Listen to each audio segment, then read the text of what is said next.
जो अंतरात्मा की शक्ति है वो ढक चुकी है। उस शक्ति को जागृत करना, साधना का मतलब है अपनी शक्ति को जागृत करना। आप महान शक्तिवान हैं, भगवान के अंश हैं, चैतन्य सत्ता हैं। आप में संपूर्ण शक्तियां विराजमान हैं, जो जितनी जागृत कर ले।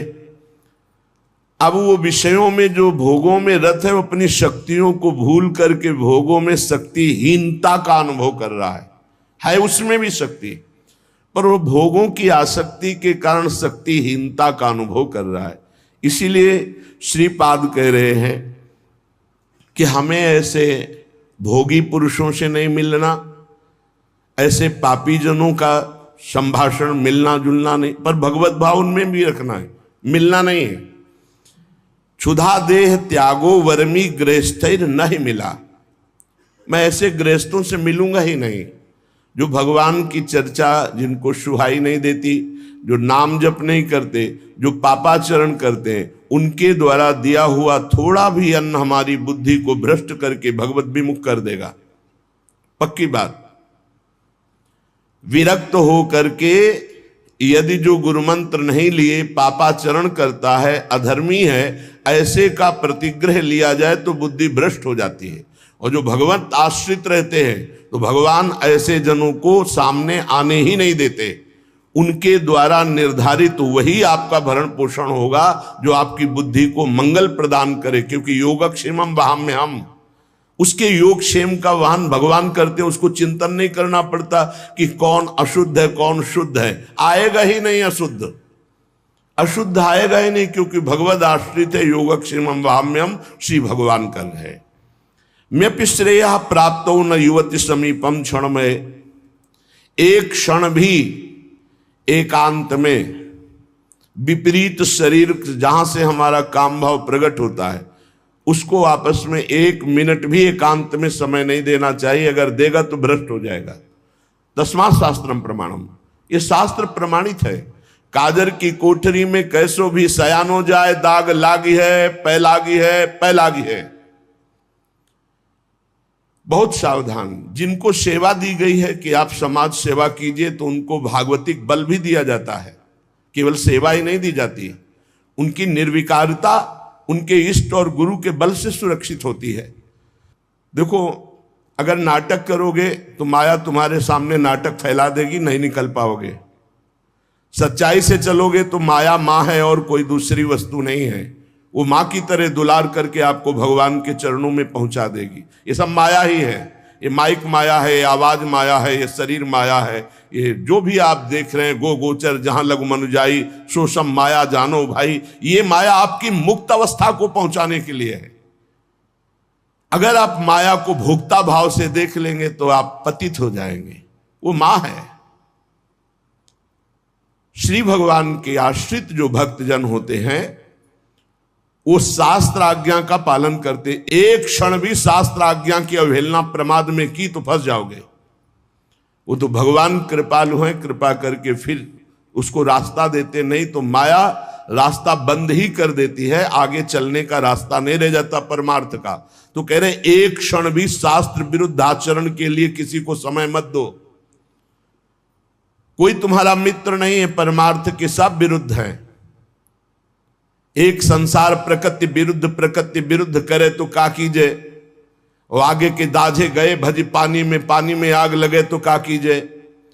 एक संसार दुष्ट की संगति ताहू में तुम पुष्ट करावो। क्या भगवत आश्रित हो करके आप अगर मनमानी आचरण शास्त्र विरुद्ध करते हैं तो आपका मंगल हो सकता है? शास्त्र विरुद्ध आचरण करने वाले का कभी मंगल नहीं होता, इसलिए सावधान। देखो, श्रीधाम वृंदावन वास करने वालों को हमने कई बार सत्संग में प्रणाम किया है कि आप रिक्शा चलाते हैं, आप छोटी मोटी दुकान रखते हैं, आप पोछा लगाते हैं यहाँ ब्रजवासियों के घरों में, और आप किसी भी तरह अपने जीवन, तो हम आपको प्रणाम करते हैं।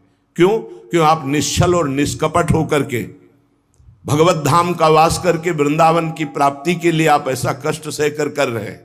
लेकिन इसमें छल कपट नहीं, इसमें तिलक कंठी और वेश का दुरुपयोग नहीं। इष्ट और गुरु को गाली पड़ेगी, तुम्हारे सब पुण्य नष्ट हो जाएंगे।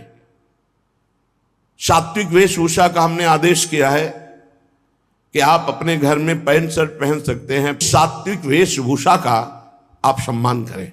आपके द्वारा कोई वार्ता, कोई चेष्टा, कोई ऐसी करनी हो जाए तो आपके इष्ट और गुरु को गाली मिलेगी। आप इस पर सावधान रहें। आपके इष्ट और गुरु आपका हित कर रहे हैं, आपका हित नहीं। वनवास कर रहे हो, आप वनवासी वेशभूषा में रह सकते हैं। आप वनवास वृंदावन में आप सेवा कर रहे हैं, आप कर सकते हैं। आपके गले में पड़ी होगी गुरु की लॉकेट, आपके मस्तक पर श्री जी का चरण चिन्ह, आप कंठी धारण किए हुए हैं, तो आपको शांत, सौम्य, गंभीर, प्रिय बर्ताव करना है। अशांत और निगेटिव व्यवहार करने वाले पर भी आपको शांत और सकारात्मक भाव, कोई बात नहीं, आप जा सकते हैं। वो फिर नाराज हो रहा है, फिर हम हाथ जोड़ रहे हैं। हमें मार पीट, गाली गलौज, छल कपट नहीं करना। और जो यहां आसपास दुकान रखे हुए हैं उनसे हमारी प्रार्थना है, राधा केली कुंज से आपका कोई संपर्क है नहीं। आप दुरुपयोग मत कीजिए वेश का, आप इस स्थान का दुरुपयोग मत कीजिए, नहीं तो आपका वृंदावन वास छूट जाएगा और ऐसी समस्याओं में फंस जाओगे, निकलना मुश्किल हो जाएगा। हमारा संकेत समझ लीजिए, किसी से कोई संपर्क नहीं, सब अपनी अपनी दुकानें लगाए हुए हो। जो विविध प्रकार से सफेद वेश धारण करके, कंठी धारण करके, वाल रखा करके और इसके बाद गंदा आचरण करते हैं, वो अपने गुरु और इष्ट का और धाम का अपराध करते। ऐसे लोग कभी धाम में नहीं मरते। हमारा भूख से शरीर छूट जाए लेकिन हम अधर्म आचरण नहीं करेंगे।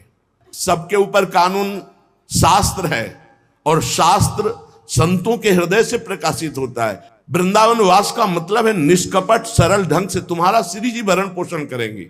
अचानक कोई व्यवस्थापक ऐसी व्यवस्था कर जाएगा जो लाडली जी के द्वारा प्रेरित है, ऐसे आचरण, गलत आचरण, दोहन वृत्ति, किसी को किसी के संबंध से दोहित करना, गुरु पत्नी गामी कहते हैं उसे। गुरु पत्नी को, गुरु के सबके पत्नी थोड़ी होती है, वो तो ब्रह्म ऋषि जो कुछ ऐसे कुल परंपरा जिनकी चली हुई है, और बकाया सब जो विरक्त हैं वो गुरु पत्नी गामी का दोष कैसे लगता है? गुरु के नाम पर उनके द्वारा दी हुई संपत्ति का भोग करना गुरु पत्नी गामी कहा जाता है। श्री जी के द्वारा व्यवस्था होना, गुरु जी के द्वारा व्यवस्था होना एक अलग चीज है। आप उनके नाम, उनकी छाप का प्रयोग करके आप दोहन वृत्ति रखते हैं, ये गुरु पत्नी गामी का अपराध महापापों में आता है। इसलिए सब कोई सावधान होकर वृंदावन वास करो। वृंदावन वास के लिए कह रहे क्षुधा देह त्यागो वर्मी गृहस्थिर नहीं मिला। आपने माना कि 5 ग्रंथ बेचे, 5 कंठी बेची, 5 माला बेची, आपको 100 रुपया मिला, तो आप आधा किलो भोजन पाएंगे ना, जो सब्जी दाल 100 रुपये में आपको बहुत बढ़िया आनंद मिलेगा। और आप ये जो हजारों रुपए, तो आपकी विलासिता, भोग बुद्धि बढ़ेगी और पापाचरण बढ़ेगा, धाम से निकाल दिए जाओगे। कहीं ना कहीं ऐसा भयानक रोग होगा, भागोगे यहां से, अशांति पैदा हो जाएगी। बहुत सावधानी की जरूरत है। आप अगर अपनी ये सावधानी नहीं रखेंगे तो ये धीरे धीरे बुद्धि को भ्रष्ट करती चली जाएगी। ऐसी व्यवस्था से रहो, ऐसा कार्य करो जिससे कम से कम निष्कपटता, सरलता, सच्चाई तुम्हारे जीवन में बनी रहे, छल कपट ना रहे। नपि श्रेयः प्राप्तो न युवति समीपम क्षणमय। ये मौत की भी मौत है बाबागिरी। काम, क्रोध, लोभ, मोह, मद, मत्सर, इन सब को मार दिया जिसने, और मौत की मौत, मृत्यु का भी भय जिसके अंदर से खत्म हो गया, उसे कहते हैं फकीर। फिकर फार फकनी करे ताको नाम फकीर। फकीर का मतलब खिलवाड़ समझ लिया क्या? अगर हिम्मत है तो अपने घर से अनुमति लेकर के पूर्ण मर्यादा के अनुसार और जीवन भर न रुपया के सहारे, एकमात्र भगवान का सहारा। बहुत सावधानी से धामवास करो। ऐसा मत प्रयोग करो, दोहन वृत्ति मत रखो। गुरु के नाम की, गुरु के प्रभाव की दोहन वृत्ति तुम्हारा पतन करा देगी। ये गुरु पत्नी गामी का कलंक उसको लगता है। बहुत सावधान। गुरु के वटिया से मिले रहना, ना कुछ लेना न देना, मगन रहना। अब हम आश्रित हैं तो भरण पोषण गुरु के द्वारा हो रहा है, वो बात अलग है। दोहन वृत्ति नहीं। ना शास्त्र गुरु कोटि भीर न खलु लोक निंदा सतैर महानर दृष्टि भीर नहीं विपत्ति सौखेर नहीं। करोड़ों करोड़ों बार शास्त्र समझा रहे, गुरु समझा रहे, तुम्हारे समझने की शक्ति नष्ट हो चुकी है। देखो, शक्ति मां है। जैसे हम बार बार कहते हैं, माताओं बहनों में जननी भाव, पूज्य भाव, क्योंकि उससे आपके अंदर शक्ति बढ़ेगी। और जब आप इन शक्ति को शक्ति स्वरूपा जननी स्वरूपा देवियों के प्रति काम भाव रखोगे तो आपकी शक्ति नष्ट हो जाएगी। बिना शक्ति के कुछ नहीं है संसार में। भगवान की अलौकिक शक्ति है जो सब में व्याप्त है, उसके बिना सब सौ के तुल्य हैं। बहुत ध्यान से सुनना। शक्ति का बल ही ब्रह्मा के अंदर जब जागृत होता है तो वो ब्रह्म शक्ति ही पूरे त्रिगुण माया की रचना रचती है। वही शक्ति है जिससे विश्व की उत्पत्ति होती है, वो शक्ति से होती है, ब्रह्मा से नहीं। ब्रह्मा की शक्ति, तो ब्रह्म में वो शक्ति जागृत हुई तो वो पूरे त्रिभुवन को रचने में सामर्थ्यशाली हुए ब्रह्मा जी। विष्णु की शक्ति पालन, शिव शक्ति संहार, सबके पास शक्ति विराजमान। शक्ति के बिना कुछ नहीं। दया की शक्ति, क्षमा की शक्ति, ध्यान दीजिए, ये सब शक्ति हैं। दया, क्षमा, निद्रा, स्मृति, क्षुधा, तृष्णा, तृप्ति, श्रद्धा, भक्ति, धृति, मति, तृप्ति, पुष्टि, शांति, कांति, लज्जा, ये सब महाशक्तियां हैं। यही गोलोक में श्री राधा, साकेत में श्री सीता, क्षीरोद सागर में लक्ष्मी, यही भगवान शिव के वाम भाग में आद्या शक्ति, दुर्गति नाशिनी दुर्गा, यही वाणी की शक्ति, यही विद्या की शक्ति, यही सरस्वती, यही सावित्री, यही गायत्री, यही सूर्य की प्रकाश शक्ति, यही पूर्ण चंद्र की सुधा वर्षणी शोभा शक्ति, अग्नि में दाहिका शक्ति, वायु की वहन शक्ति, जल की शीतलता तृप्तिदायक शक्ति, धरा की धारण शक्ति, पृथ्वी की धारण शक्ति और प्रसूति शक्ति, तपस्वियों की तप शक्ति, ब्रह्मचारियों की ब्रह्मचर्य शक्ति, गृहस्थों की सर्वाश्रय शक्ति, वानप्रस्थों की संयमशीलता शक्ति, सन्यासियों की त्याग शक्ति, महापुरुषों की महत्ता शक्ति, मुक्त पुरुषों की मुक्ति शक्ति, ये सब शक्ति है। शूरवीरों की बल शक्ति, माता पिता में वात्सल्य शक्ति, गुरु में गुरुता शक्ति, पुत्र में शिष्य में गुरु भजन भक्ति रूपी शक्ति, साधुओं की साधुता रूपी शक्ति, चतुरों की चातुरी रूपी शक्ति और माया की मायावी विभूतियां शक्ति, ये सब एक ही परम शक्ति अनंत रूपों में फैली हुई है। वाग्मियों की वाक शक्ति, न्यायी नरेशों की प्रजा पालन शक्ति, प्रजा की राजभक्ति शक्ति, सदाचारियों की दैवी संपदा रूपी शक्ति, मुमुक्षुओं की षट संपत्ति, धनवानों की अर्थ संपत्ति शक्ति, ये सब शक्ति है। हजारों शक्ति रूप धारण करके चराचर जगत को, ज्ञानियों की ज्ञान शक्ति, प्रेमियों की प्रेम शक्ति, वैराग्यवान की विराग शक्ति, भक्तों की भक्ति शक्ति, यही राज्य लक्ष्मी शक्ति, सौभाग्य लक्ष्मी शक्ति, शोभा लक्ष्मी संपत्ति, यही सब कुछ, यही परमात्म शक्ति जब जागृत होती तो त्याग, वैराग्य, तपस्या, काम क्रोध पर विजय और मोक्ष और परम पद और प्रेम, जो चाहे, प्रेम शक्ति भी है। इस शक्ति को जागृत करना है। इसीलिए कह रहे हैं तुम्हें शास्त्र 100 बार समझा रहे, गुरु हजार बार समझा रहे, तुम्हारी समझ में नहीं आ रहा क्योंकि तुमने अपनी शक्ति का नाश कर दिया है। इसी मंत्र से शक्ति जागृत होती है, नाम जप से शक्ति जागृत होती है। ये महाशक्ति जब जागृत होती है तो पूर्ण ज्ञान उसके अंदर जागृत हो जाए। ज्ञान शक्ति जब आराधना की जाती है तो ज्ञान शक्ति, वैराग्य शक्ति, भक्ति रूपी शक्ति, प्रेम शक्ति, ये शक्ति ही है, सब रूपों में जागृत होती है। आज तक बिना इस शक्ति को जागृत किए कोई कहीं भी सफल नहीं हुआ। बड़े बड़े शक्तिवान महात्मा हैं जो शिव, गणेश, राम या हरि इनकी आराधना करते हैं तो सारा कार्य तो शक्ति से ही होता है। हरि अपनी शक्ति से जीव का कल्याण करते हैं, हरि अपनी शक्ति से सहयोग करते हैं, सारा कार्य शक्ति से होता है।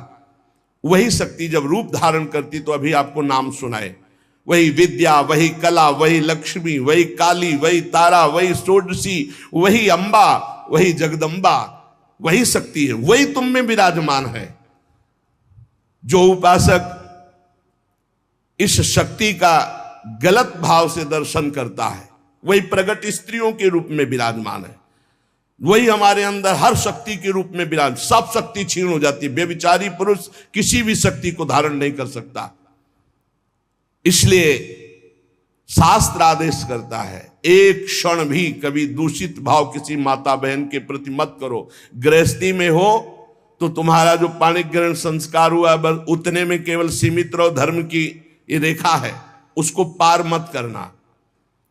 जब बुद्धि भ्रष्ट हो जाती है तो वो तामसिक पूजा प्रारंभ करता है, तामसिक आचार करता है जो सीधे नरक ले जाने वाला है। ये तामसिक आराधना करने वाला तामसिक वस्तुओं के द्वारा जब सेवा करता सोचता है कि मैं बहुत बड़ी उपासना कर रहा हूं, मांस अर्पित करना, मदिरा अर्पित करना, इन गंदी वस्तुओं का, तामसिक वस्तुओं का जगत जननी से, शक्ति से कोई संबंध नहीं है। जहां यह बात आती है शक्ति जागृत सबको करना पड़ता है, मंत्र में शक्ति ही विराजमान है। तो शास्त्रों का रहस्य है, शास्त्र आदेश करते हैं कि पशु बलि देनी चाहिए। तो यहां पशु कौन है? जो इंद्रियों में पशुता है और जो जनेंद्री में पशुता है, इस पशुता की बलि देने की बात कही गई है। जिह्वा का मुख्य कार्य है पवित्र भोजन करना, पर जो अपनी शक्ति को खोकर मनमानी भोजन करते हैं, जनेंद्री का कार्य है मैथुन करना। जो एक सीमा में न रहकर मनमानी व्यभिचार करते हैं, तंत्र शास्त्र कहता है इसकी बलि, ये पशुता है, इस पशुता की बलि दो कि आज से मैं नियम लेता हूं हे जगदम्बा आपके सामने सात्विक आहार करूंगा, कभी असत आहार नहीं करूंगा। आज से मैं गृहस्थ हूं तो अपनी पत्नी से केवल धर्मानुसार संतान उत्पन्न करने के लिए, अन्यथा मैं आजीवन संयम से रहूंगा। ये बलि देने की बात कही गई है। जो काम की लिप्सा है उसका नाश करो। जो स्वाद की, ये दो इंद्रियां बड़ी प्रबल हैं, जनेंद्री और रसेंद्री। परमार्थ में चलने वाले को अपनी दैवी संपदा जागृत करने के लिए इन दो की बलि देना ही पड़ेगा, जबान के स्वाद की और जनेंद्री के भोग की। इस पशु बलि के अतिरिक्त पराशक्ति को कहीं भी ऐसा नहीं लिखा कि अन्य पशुओं की बलि चढ़ाई जाए। जिह्वा पशु की बलि चढ़ाओ, मतलब जिह्वा काटना नहीं है, जिह्वा की रसेंद्री में सात्विक भोग केवल ले जाना है, रजोगुणी तमोगुणी भोजन नहीं पाना है। और ये जो अज्ञानी जन नहीं जानते हैं, ये भोले भाले पशुओं की बलि करते हैं और सोचते हैं कि मां प्रसन्न हो जाएगी, शक्ति जागृत हो जाएगी। और जो जनेंद्री को संयम में रखता है, समस्त चराचर जगत की जितनी भी स्त्रियां हैं सबको जगदम्बा का स्वरूप मानता है, भगवती की शक्ति उसके अंदर जागृत हो जाती है। विद्या समास्ता तव देवी भेदा स्त्रिया समस्ता सकला जगत्सु। जितनी विद्याएं भेद से सब हे जगदम्बा आप ही हैं, और जितनी माताएं हैं वो सब छोटी बड़ी सब हे जगदम्बा आप ही हैं। जो गृहस्थाश्रम का व्रत धारण किए एवं पितृ ऋण से मुक्त होने के लिए केवल संतान उत्पत्ति के लिए अपनी पत्नी से सहवास करते हैं और निरंतर भगवत भजन करते हुए संयम से चलते हैं, उनको भी ब्रह्मचारी ही कहते हैं, उपासक ही कहते हैं। अन्यथा जगन माता की तरफ यदि काम दृष्टि से देखा तो वो संहार शक्ति भी है, तुम्हारे अंदर की साधना दैवी संपदा सबका नाश हो जाएगा। किसी भी माता बहन की तरफ काम दे, वो तुम्हारी भोग्य वस्तु नहीं है। अगर असावधानी की तो आपकी आंतरिक शक्तियां आपको छोड़ देंगी, फिर आप पतित हो जाएंगे। ये मोक्षदायिनी शक्ति है यदि सही भाव से चला जाए। उपासक इस मार्ग में, भगवत मार्ग में बलिदान जरूर देना होता है, बलि देनी ही होती है। बहुत सावधानी से सुनना। यहां अपने भोग वासना की बलि देनी होती है। जो भोगों में फंसा हुआ है उस वृत्ति की बलि देनी होती है। ये मां के नाम पर मां की ही संतान और उसका गला काट करके ऐसी बलिदान की कहीं शास्त्रों में आज्ञा नहीं की गई। मां को हर संतान अपनी उतनी ही प्यारी होती, चाहे वो मूर्ख क्यों ना हो। तो जगन माता, जगदम्बा, दिव्य शक्ति, इनके बिना तो कुछ है ही नहीं। त्याग शक्ति, वैराग्य शक्ति, ज्ञान शक्ति, भक्ति शक्ति, प्रेम शक्ति, यही सब स्वरूपों में प्रकाशित है। जो मूर्ख मां के प्यारे बच्चे की मां के सामने बलि चढ़ाता है, मां उसके धन, जन, बुद्धि, बल, ऐश्वर्य, सत्ता, इस सब का नाश कर देती है। ध्यान देना, ये जो मुर्गा, मुर्गी, बकरा, बकरी माता के सामने चढ़ाते हैं कि हम मां प्रसन्न हो जाएगी, दीनहीन दुखी उस पशु को जो कुछ नहीं कर सकता है, तुम मां की कृपा प्राप्त करने के लिए मां के सामने मां के बच्चे को मारकर, मां को वो खून चढ़ाकर तुम जानते हो मां प्रसन्न हो जाएगी। तो स्पष्ट लिखा है तुम्हारा सारा धन, जन, बुद्धि, बल, ऐश्वर्य, सत्ता, सब का नाश कर देगी वो मां, क्योंकि तुम उसके खिलाफ कार्य कर रहे हो। मां कब प्रसन्न होगी? जब तुम अपने धन बल से, बुद्धि बल से, शरीर बल से दूसरों को सुख पहुंचाओगे, क्योंकि दूसरे सब मां की संतान है। मां तुम्हें गोद में बैठा लेगी जब मां की आज्ञा के अनुसार चलोगे, और वही सब शक्तियों की स्वामिनी है, वो तुम्हारे अंदर शक्ति जागृत कर देगी। बलिदान करना है, निश्चित शास्त्रों में आज्ञा है बलि की, बलि चढ़ाना है, लेकिन काम की बलि चढ़ाना है, क्रोध की बलि चढ़ाना है, लोभ की बलि चढ़ाना है, असत्य की बलि, इंद्रिय विषय विलासिता, इसकी बलि चढ़ाना है। तुम मां से प्रार्थना करो तुम्हारी बुद्धि शुद्ध हो जाए, मां की चरण रज से तुम्हारे अंदर आसुरी भाव, उसकी बलि चढ़ जाए। जब तुम प्रेम भाव से मां की आराधना करोगे तो तुम्हें जो परम लाभ मिलेगा वो दिव्य शक्तियां जागृत हो जाती है। और जब मां से विपरीत भाव किया जाता है, मां को भोग के भाव से देखो कि इससे बड़ा विपरीत भाव क्या है? ये सब मां ही तो है विविध रूपों में, जननी ही शक्ति तो है। फिर कोई ये प्रश्न कर सकता है, बड़ा सुंदर है, कि मां के हाथ में नरमुंडों की माला है और मां जिह्वा में रक्त लगाए हुए है, तो अगर मां को अगर बलि पसंद नहीं तो क्यों काटा? महिषासुर को मारा, चंड मुंड, रक्त बीज, बहुत से शुंभ निशुंभ, बहुतों को काट काट के ढेर लगा दिया। क्या वो मां के पुत्र नहीं थे क्या? आप हमें बलि के लिए निषेध कर रहे हैं, तो क्या मां को खून नहीं प्यारा? तो कह रहे वो मां के बच्चे नहीं हैं, हम ऐसा नहीं कहते, वो मां के बच्चे हैं, पर वो मां से ही भोग करने की भावना रख रहे थे और मां के उन सीधे साधे दुर्बल बच्चों की हिंसा कर रहे थे। तो अगर एक बच्चा ऐसा हो जाए कि पूरे परिवार को काट रहा है, तो मां स्वयं काट देगी। वो अपने दुलार को एक तरफ रख के उसको काट देगी। पूरे विश्व की रक्षा के लिए इन राक्षस रूपी पुत्रों की मां ने स्वयं हत्या की और उन्हीं की प्यार से मुंडों की माला धारण की, जो पूरे चराचर जगत का विनाश कर रहे थे। पूरे चराचर जगत को कष्ट दे जो बालक, तो मां समर्थ होते हुए कैसे बर्दाश्त कर सकती है? इसलिए निरपराध ये बकरा, ये मुर्गा किसी को कष्ट नहीं दे रहे।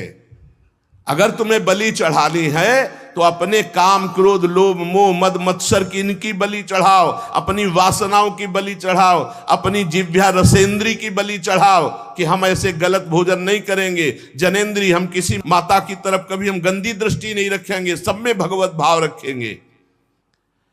जो इन सीधे साधे पशु पक्षियों की बलि चढ़ाता है, तो भगवती फिर उनका विनाश दूसरे रूप में करती है। इसलिए उपासक किसी भी तरह से कोई आसुरी प्रवृत्ति वाली उपासना न स्वीकार करे, कोई आसुरी प्रवृत्ति वाले आचरण न करे, किसी भी शक्ति को मंजूर नहीं। शक्ति सबको चाहिए, चाहे किसी भी मार्ग में चलने वाला हो, शक्ति सबके अंदर जागृत होती, बिना शक्ति के एक कदम नहीं चल सकता। पशु बल, मानव बल, असुर बल, देव बल, ये ईश्वरी शक्ति के आगे नहीं, सब ईश्वरी शक्ति के अंतर्गत है। जब पशु बल बढ़ता है तो यही शक्ति जागृत होकर उसका नाश करती है। जब मानव बल बढ़ता है आसुरी प्रवृत्ति से तो यही शक्ति उसका नाश करती है। जब असुर बल बढ़ता है तो यही शक्ति नाश करती है। जब देव बल बढ़ता है और असुर भाव को प्राप्त होता है तो उसका भी विनाश यही शक्ति करती है। महिषासुर विशाल पशु बल, तो भगवान की शक्ति ने महान दुर्गा रूप धारण करके काट के फेंक दिया महिषासुर को। मानव बल जैसे कौरवों में बढ़ा, मानव बल जैसे बाणासुर में बढ़ा, मानव बल शास्त्राबाहु अर्जुन में बढ़ा, परशुराम की शक्ति ने काट के फेंक दिया। श्री कृष्ण शक्ति ने बाणासुर को सीमित कर दिया। श्री कृष्ण शक्ति ने कौरवों का विनाश कर दिया। मानव बल, जब अपनी मर्यादा से कोई बल बढ़ता है तो भगवान की दिव्य शक्ति उसका शासन करती है। जैसे रावण का असुर बल बढ़ा, भगवान ने रान को कुल रोवन हारा। जब इंद्र देवता का दैव बल बढ़ा तो गिरिराज जी उठाकर सारा बल उनका चूर कर दिया, घमंड चूर कर दिया कि मैं देवराज हूं। ईश्वरी शक्ति चारों तरफ से आपको घेरे हुए है। आप साधारण नहीं हैं, आप भगवान के अंश हैं। आप मर्यादा से चलेंगे, आप सत्य मार्ग में चलेंगे तो आपके अंदर ईश्वरी शक्ति जागृत होगी, और असत्य मार्ग में तो वही ईश्वरी शक्ति आपका विनाश कर देगी, ऐसी जगह ले जाएगी कि आपका नाश हो जाएगा। इसलिए आप अपनी शक्ति का जागरण करें, ना कि अपना नाश अपनी ही शक्ति से करवावे। यही बुद्धि शक्ति, या देवी सर्वभूतेषु बुद्धि रूपेण संस्थिता नमस्तस्यै नमस्तस्यै नमस्तस्यै नमो नमः। यही दैवी शक्ति आपको गलत सलाह दे देगी। जब आप गलत आचरण में जाओगे, अधर्माचरण करोगे तो बुरी दशा आने के पहले बुद्धि बदली जाती है। जाका विधना दारुण दुख दीन, ताकि मति पहले हर लीन। मति माने बुद्धि का अपहरण हुआ, जीव का नाश हो गया। इसलिए श्रीपाद प्रबोधानंद जी कह रहे तुम्हारे अंदर शक्ति है कोटिभीर्न। शास्त्र गुरु करोड़ों बार समझा रहे, तुम्हारी समझ में नहीं आ रहा। तुम खलु लोक निंदा सतई, 100 बार तुम्हारी निंदा हो रही, ऐसे आचरण करते फिर भी तुम्हारी समझ में नहीं आ रहा। महानदृष्टिभीर नहीं विपत्ति सौखेर नहीं। अब महाविपत्ति आने वाली है, अब क्या करोगे? क्योंकि जो तुमने कर्म किया वो तुम्हें भोगने पड़ेंगे। पूर्व से अभी इसी जीवन में आप अपने जीवन को झांक करके देख लीजिए, आपके जीवन में क्या क्या हुआ है। आप खुद इस बात के गवाही हैं कि अगर वो केस खुल जाएं जो आपके जीवन में हुए हैं तो नरक, जेल, निंदा, इसके सिवा कुछ नहीं है। आज भगवान की कृपा हुई कि सबको ढक करके तुम्हें उत्तम मार्ग में चलाने के लिए भगवान अवसर मिल गया है। अब तो होश में हो जाओ। श्रीपाद कह रहे हैं लेस मात्र कहीं भी सुख नहीं है, या धर्माचरण तुम्हें महान दुख प्रदान करेंगे। हाय हतभाग्य, फिर भी वो कामांध होकर दूसरी माताओं की तरफ भोग दृष्टि से देख रहा है। मनागपि नोत्सहे हतमनो युवत्याहृतम निरोधभूत मत ईदृशम किम वितासे वृंदाटवी। कैसे वृंदावन तुम्हारा कल्याण कर देगा, कैसे तुम्हारा वृंदावन रक्षा कर देगा यदि वृंदावन में माताओं बहनों के प्रति तुम काम दृष्टि रखोगे। हाय हाय, हजारों बार करोड़ों बार गुरु समझा रहे, शास्त्र समझा रहे, फिर भी तेरी समझ में नहीं आ रहा।